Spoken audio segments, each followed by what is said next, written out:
Bueno, soy Patricia Baeza Daffi, perteneciente a la Pontificia Universidad Católica de Chile, y hoy les voy a presentar una parte de mi proyecto Fondesit.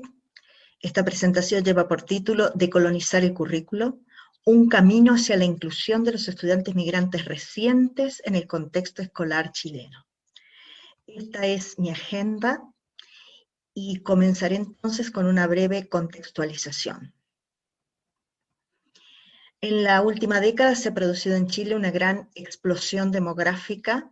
Han llegado muchísimos migrantes de distintas partes del mundo, pero especialmente de Latinoamérica, y hemos tenido varios problemas.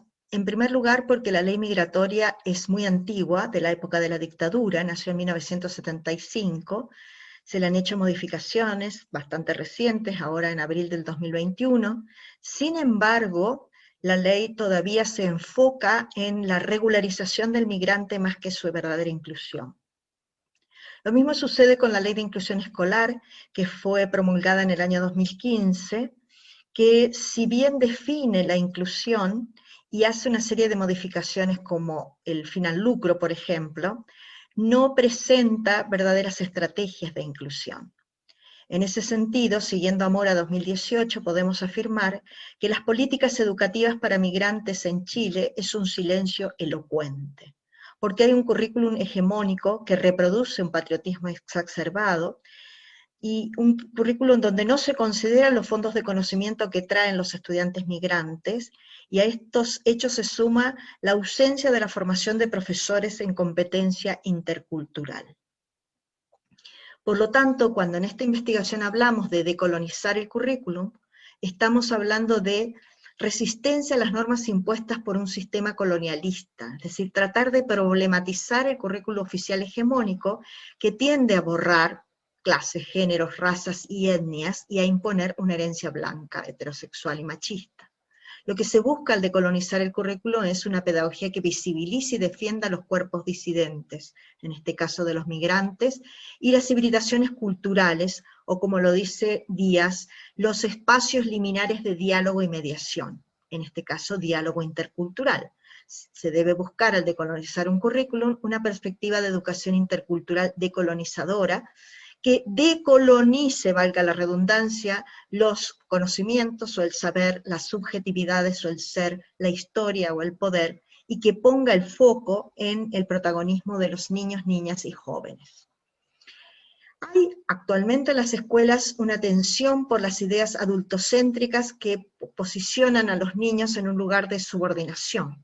Por eso es muy importante tener en cuenta la construcción discursiva de significados en torno a las posibilidades del currículum desde las voces de los propios estudiantes, de manera que ellos sean posicionados como agentes que tienen sentimientos de pertenencia e inclusión, y esta agentividad en términos de Bessemer-Cres les permitirá dialogar y así proponer ideas y sugerencias. Esto es lo que buscamos a través de esta investigación, donde intentamos empoderar a los niños como ciudadanos responsables y como agentes de transformación social. Esto implica muchísimos desafíos porque, como dije, no hay políticas públicas claras y además, frente a este tema, la inclusión de los migrantes, han emergido diferentes voces. El objetivo de esta investigación es analizar la construcción discursiva de significados en torno a las posibilidades de decolonización del currículum desde las voces de los propios estudiantes. Entonces nos preguntamos, en primer lugar, cuando el estudiante construye significados, ¿qué recursos multimodales usa? ¿Hay prosodias valorativas? O sea, ¿hay patrones que se repiten en esta construcción? ¿Qué estrategias de legitimación y deslegitimación usan los estudiantes? ¿Y qué macroestrategias buscan la perpetuación o la transformación del statu quo respecto de las ideologías sobre la inclusión educativa de los inmigrantes recientes? La perspectiva teórico-metodológica que utilizamos para el análisis es una perspectiva integrada que incluye, por un lado, el modelo de la valoración y, por otro, el análisis discursivo multimodal crítico. El modelo de la valoración considera que hay siempre una voz evaluadora que expresa afecto, juicio o apreciación, y que esas regiones semánticas se instancian a través de recursos semióticos verbales o visuales, Y cuando esos recursos se acumulan, conforman prosodias valorativas. Hasta allí tendríamos modelo de la valoración. Ahora, ¿cómo vemos el análisis crítico? Cuando estas prosodias se transforman o funcionan como estrategias que legitiman o deslegitiman actores, procesos o eventos históricos. Y por lo tanto, además, lo que buscan los actores sociales a través de sus evaluaciones es el uso de macroestrategias de perpetuación o de transformación del statu quo, como vamos a ver al final de la presentación en las conclusiones. Pero agregamos un apellido más a este análisis discursivo, multimodal. ¿Por qué? Porque no solo analizamos palabras, sino imágenes, de acuerdo con la gramática del diseño visual propuesta por Kress y Van Loon. Nosotros analizamos medios de comunicación social, periódicos muy variados, voces alternativas y oficiales, y también redes, como así también hicimos entrevistas y grupos focales en 5 colegios de Chile, en el norte, centro y sur, para que la muestra fuera más representativa. En total analizamos 82 voces. Por razones de tiempo, hoy analizaremos los resultados de tres grupos focales, uno del norte, otro del centro y uno del sur, como así también haremos un análisis de Colectivos Sin Fronteras, que es uno de los que busca garantizar los derechos de los migrantes, y entre ellos de los niños, niñas y adolescentes migrantes. Partimos por el análisis de los grupos focales en primer lugar.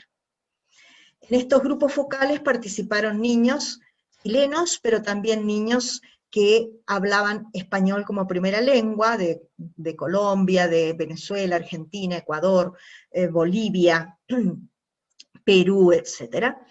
Pero también participaban niños cuya primera lengua no era el español, como los sirios, pakistaníes, de China, de Estados Unidos o de Haití, varios de Haití. Lo primero que hacían era completar con un dibujo su propio rostro, como ellos se veían, también sus datos, tenían con lápiz o con colores, crear su propia huella digital, y de esta manera los introducíamos, ellos cada uno se presentaba y los introducíamos en su país a través de esta especie de pasaporte, molde de pasaporte. Y después le preguntábamos opiniones respecto de su país. Entonces expresaron lo siguiente: mi país, amor, es como mi todo. Sin mi país no soy nada. Para mí, mi país es mi casa, mi amor, y lo que me gusta de mi país es la playa, las comidas, el baile, la música. A una chilena, nunca me gustaría irme para siempre de mi país porque lo extrañaría mucho. Siento que mi país algunas veces tiene algunas cosas que como son malas, pero se pueden arreglar. Además, representaban su país, los chilenos y los extranjeros. Por ejemplo, este es un dibujo de una chilena que muestra las distintas, los grupos aborígenes, la bandera y el escudo de Chile, pero también las banderas de otros países y algunos con trajes típicos de migrantes. Y una extranjera, una venezolana en este caso, muestra el amor hacia su país a través de personificándolo en este rostro de mujer con los colores de la bandera y la flor típica de su país. Después, en un segundo momento, entonces, les mostrábamos imágenes de distintos libros álbum, pero en este caso mostraré solo una imagen donde Eloísa llega a una escuela nueva y ve a sus compañeros como bichos. Entonces preguntamos a los estudiantes cómo interpretan ellos esta imagen. Y dicen, tal vez les hacen bullying en el colegio y ella se está imaginando puros bichos de compañeros. Ella se siente rara porque todos los bichos la están mirando. Se siente nerviosa porque todos la miran y ella no sabe cómo son los compañeros. Después les preguntamos, bueno, ¿y cuando usted llegó, cómo se sintió?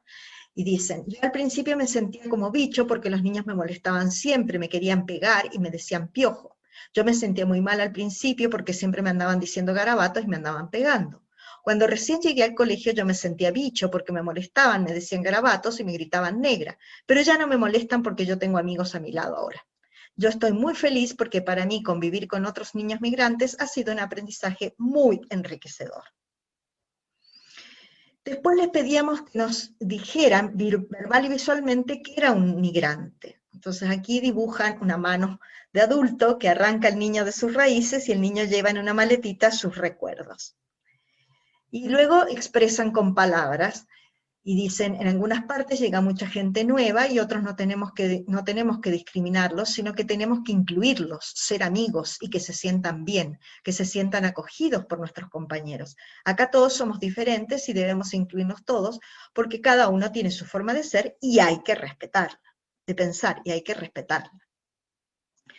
Después, los niños, sin utilizar explícitamente la expresión estrategias de inclusión, van hablando de algunas estrategias que ven en sus colegios en este proceso de adaptación y de ayuda a la adaptación. Por ejemplo, dicen, al principio la adaptación fue difícil porque no conocía a nadie, y especialmente por el idioma. La situación ha ido cambiando con mucho cariño de los profes y otros tíos. Algunos sabían creolé y nos traducían. También teníamos profes de español. Además, algunas personas apoyaron mucho a mis papás para los papeles del colegio y la salud, refiriéndose sobre todo a los asistentes sociales o trabajadores sociales. Las comunicaciones las envían en español y en creolé, los carteles de afuera están también en ambos idiomas. En mi colegio, esta es una respuesta excepcional de un colegio, se pasa historia de Chile y de los países de los chicos migrantes, lo que sería ideal, pero no siempre se da. El acto de fiestas patrias, se refiere, ahora es de varios países, no solamente Chile, sino Perú, Colombia, Venezuela, donde cada uno presenta sus bailes y y no solo sus bailes, sus comidas también. Después vamos a volver nuevamente sobre las respuestas, pero paso ahora a qué ocurrió con los niños de Colectivos Sin Fronteras. Este organismo organizó una jornada para defensa de los derechos de los niños de los migrantes en general, y dentro de esa jornada hubo un taller especial para niños, niñas y adolescentes. Y ellos, como corolario de este taller, decidieron redactar una carta donde, según la introducción, ellos le dirigen la carta al presidente de la República, senadores, diputados, ministros, profesores y padres, porque ellos deben ser, según las palabras de los niños, los que garanticen nuestros derechos. Esta carta es resemiotizada a través de 2 videos. En uno vemos a los niños que están leyendo, niños de distintas nacionalidades que leen la carta, y hay imágenes conceptuales como las banderas que son simbólicas y el símbolo también del logo del Colectivo Sin Fronteras. Y los niños dicen, en primer lugar, expresan su sentimiento, rabia, tristeza, miedo, preocupación por la discriminación, racismo y vulneraciones que se dan mayoritariamente en escuelas, liceos, jardines infantiles, en el barrio, en la calle, en los aeropuertos, en los hospitales y los servicios públicos en general. Después hacen una crítica a la situación en el colegio, en la educación, en salud y en la vivienda. Dicen que no hay suficientes colegios, que es necesario que haya más colegios en las comunas donde hay más niños y niñas migrantes. A nosotros no nos gusta vivir hacinados, pero los arriendos son caros y a veces tenemos que vivir así. Lo malo es cuando desalojan a las familias y no avisan, y no es justo. Los garantes deben protegernos de esta situación difícil. Tenemos derecho a ser atendidos por los hospitales como los niños chilenos, aunque compartimos las mismas listas de espera. Hay una voz evaluadora crítica, muy crítica hacia aspectos negativos. Después se explican las razones de la discriminación. ¿Por qué los discriminan? Por el color de piel, la vestimenta, la música, la cultura en general, el arte, la forma de escribir, las costumbres, bailes, gustos, orígenes, juegos, comidas, y por ser pobres. Y aquí debemos relacionar con un concepto que es aporofobia, que fue un neologismo creado en los 90 por una filósofa española de Valencia llamada Adela Cortina, para referirse justamente a este rechazo, no por el color de piel ni por las otras razones, sino por ser pobres. Eso es muy típico aquí, porque muchos niños son rechazados por eso, otros que vienen de otros países más desarrollados no son rechazados. Este término fue incluido por la Real Academia Española en el diccionario en el año 2017, aporofobia. ¿Qué proponen finalmente los niños? Queremos respeto, dignidad, una educación intercultural y una ley migratoria justa que no discrimine y se preocupe por todas las personas que migran, especialmente por los niños y niñas. Bueno, como dije, también fue resemiotizado esta carta en un segundo video, donde se presenta más o menos la misma Lo mismo que en el primero, con la diferencia que antes de comenzar el video o la lectura de la carta está esta imagen que es una invitación, tiene un carácter muy interpersonal porque es una invitación a los que ven el video a participar del Carnaval Sin Fronteras y del concurso de antorchas de los niños, niñas y adolescentes debían presentar mensajes en defensa de sus propios derechos. Aquí vemos a la gente marchando con sus antorchas y una de ellas representa simbólicamente el mapa de América con personas que están unidas por sus manos, como ideal que presentan los niños. No voy a leer esta cita, no es de un niño, es de un adulto, pero sí me interesa destacarla. Es el único profesor de didáctica intercultural que pudimos entrevistar, quien destaca que Chile es multicultural porque la ley reconoce los grupos aborígenes, porque reconoce también a los indígenas, a los migrantes, pero, dice, cuando llegan los niños extranjeros, yo creo que las escuelas supieron acoger de mejor manera que el Ministerio de Educación esa diferencia. Y esto lo pudimos constatar en la investigación. Efectivamente, las propuestas nacen de los colegios porque no hay una política nacional. Hay una política en el papel, pero en la práctica no existe. Inclusive hay una mezcla de términos que implican paradigmas distintos como integración e inclusión.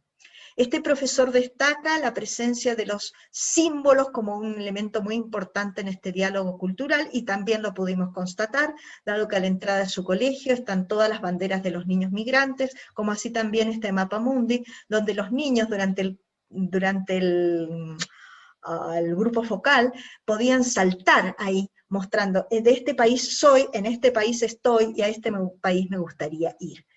Además de este elemento que es muy, muy importante para este diálogo intercultural, otros que pudimos destacar, la presencia del huerto, donde participan juntos los niños, la presencia del arte, la presencia de la danza, de la pintura, de manera tal que no ocurra como suele suceder, que solo se da este diálogo intercultural para las fiestas patrias, pero no en la del diario vivir, y lo ideal para que sea una verdadera inclusión de los niños migrantes sería que este diálogo intercultural se diera en el cotidiano.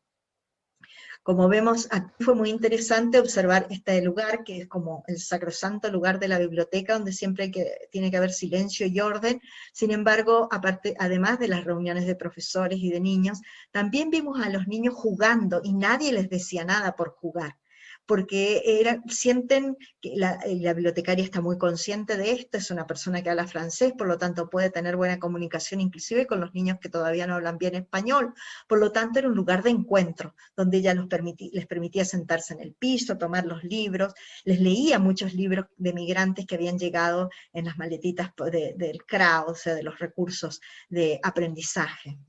Entonces, todas estas son estrategias que ayudarían a esta inclusión. En conclusión, ¿qué legitiman los niños? El círculo familiar, tanto los chilenos como los extranjeros, la mirada positiva hacia migrantes, estrategias como la empatía, el apoyo legal, emocional, académico, de los mediadores, de los profesores, especialmente de ELE, como español como lengua extranjera, las notificaciones en 2 idiomas, o comunicaciones en el idioma nativo de los migrantes también, los eventos donde participan mezclados chilenos y migrantes, que reciben distintos nombres, carnaval, sabores trigales, encuentro latinoamericano, etc. El respeto hacia la diversidad cultural, el conocimiento, aprendizaje de nuevas culturas y la emocionalidad por su país de origen. Deslegitiman la barrera idiomática, la discriminación, las dificultades de cambio culturales, las inseguridades. Ante el nuevo país receptor tenían miedo antes de venir, pero una vez que están acá, el sentimiento de tristeza por el país natal, porque sienten nostalgia. Entonces nos preguntamos, ¿qué reflexiones nos generan las voces de nuestros estudiantes, tanto en Colectivos Sin Fronteras como en los grupos focales? Y a partir de los resultados podríamos preguntarnos qué estrategia podemos usar para un mayor diálogo intercultural. ¿Cómo podemos transmitir esta experiencia a otros colegios donde aún se dan la discriminación, la barrera idiomática y de convivencia? Y a su vez cada colegio podría preguntarse, ¿se ha discutido en nuestra comunidad cómo difundir con ejemplos concretos el potencial de transformación de estas prácticas de diálogo intercultural logradas? Pero ¿cómo podemos incrementarlas en el futuro? Con estas reflexiones me despido. Muchísimas gracias. Y aquí tenemos nuestras referencias. Gracias.